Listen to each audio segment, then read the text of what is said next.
ఇప్పుడు తాత్కాలిక నివాసాలు ఏర్పాటు చేశారు కదా! మల్లన్న సాగర్ ముంపు గ్రామాలకి. అక్కడున్నాం మనం డబుల్ బెడ్‌రూమ్ దగ్గర.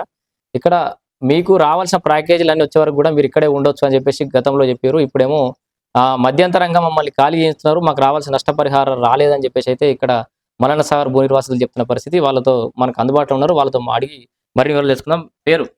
మాది బామణి బంజారపల్లె నిమ్మరాజు ఎల్లేను. నిమ్మరాజు ఎల్లయ్య. చెప్పండి, ఇక్కడ ఎప్పుడొచ్చిర్రు? ఎన్ని సంవత్సరాల కింద వచ్చిర్రు ఈడికి? ఇక్కడ వచ్చి మేము 4 సంవత్సరాలు అవుతుంది.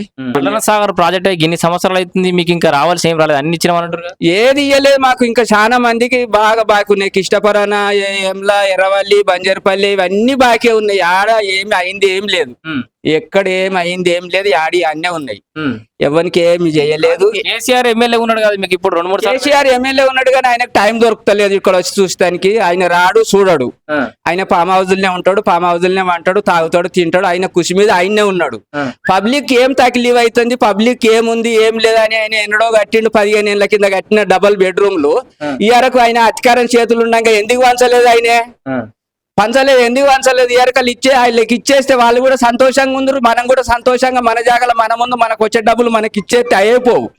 అది గొడవ పెట్టడానికి అది ప్రయత్నం చేసిండు. గొడవ పెట్టిండు, నిమ్మలంగా తాగుతాడు, తింటాడు, పామ్ హౌస్ లో వంటాడు. గజ్వేల్ ఇల్లు రానోళ్లకు ఇప్పుడు మీకు జాగాల పంచాయతీ పెట్టిపించిండు. మాకు ఇప్పుడు ఏం లేదు, ఆడు చేసింది ఏం లేదు. కట్టించి ఇన్నేళ్ళు అవుతుంది, ఇంకెవరికి అధికారికంగా లేదు. ఎవరికి ఏం లేవు, కాయిదాలు కూడా లేవు. ఒట్టిగా వచ్చిన లక్కీ నంబర్ లెక్క కలిగిన వాళ్ళు వచ్చి జబర్దస్త్ చేసి ఉంటారు అంతేగాని అలా కాయిదాలు కూడా పట్ట కాయిదాలు కూడా రాలేదు.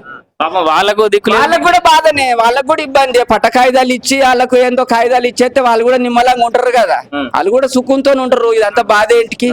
మరి మా బాధనైతే ఇట్లుంది. మాకు బాగా మొన్న జబర్దస్త్ చేసి ఇప్పుడు సరే కేసీఆర్ అంటే ఇప్పుడు ఫామ్ హౌస్ ఉంటాడు, అసెంబ్లీ పోతలేడు, వేరే ముచ్చట. లోకమంతా తిరుగుతలేడు కావచ్చు, కానీ ఇప్పుడు మీకు ఎమ్మెల్యే ఆయన మీ గజ్వేల్ తిరుగుతలేడా? గజ్వేల్ ఆయన ఎట్లుంటదో గజ్వేల్ అన్న ముచ్చటనే తెలియదు. ఆయన గజ్వేల్ ఎట్లుంటదో ఆయనకు తెలియనే తెలియదు. గజ్వేల్కి ఇంతవరకు రాలేదు, చూడలేదు. అప్పట్లో ఎలక్షన్ లో ఒకసారి పనక మీద తిరిగిండు, భుజాన్ని వేసుకొని అన్నే అంటాడు ఫామ్ హౌస్ లో. కానీ ఇంకోటి ఏం లేదు, వాడు చేసింది ఏం లేదు. కాదు, ఇప్పుడు నువ్వేమో గట్లనే పడుతుంది. ఆయన కొడుకు కేటీఆర్ ఏమో ఖమ్మం పోయి చెప్తుండు మీకు డబుల్ బెడ్రూమ్ కట్టిస్తా, మళ్ళీ మేము గవర్నమెంట్ వస్తే మేము మంచిగా చూసుకుంటామని ఆడ భూములు పోయేటోళ్ళకి చెప్తుండు. మరి మీకు మంచిగా చేసిండేమో వాళ్ళకెరకే చేద్దామని నేను అత్తి. అరే వాళ్ళు పాపం వాళ్ళు కూడా మా లెక్క పరిశాన్ అవుతారు. వీళ్ళు మీరు నమ్మవోకు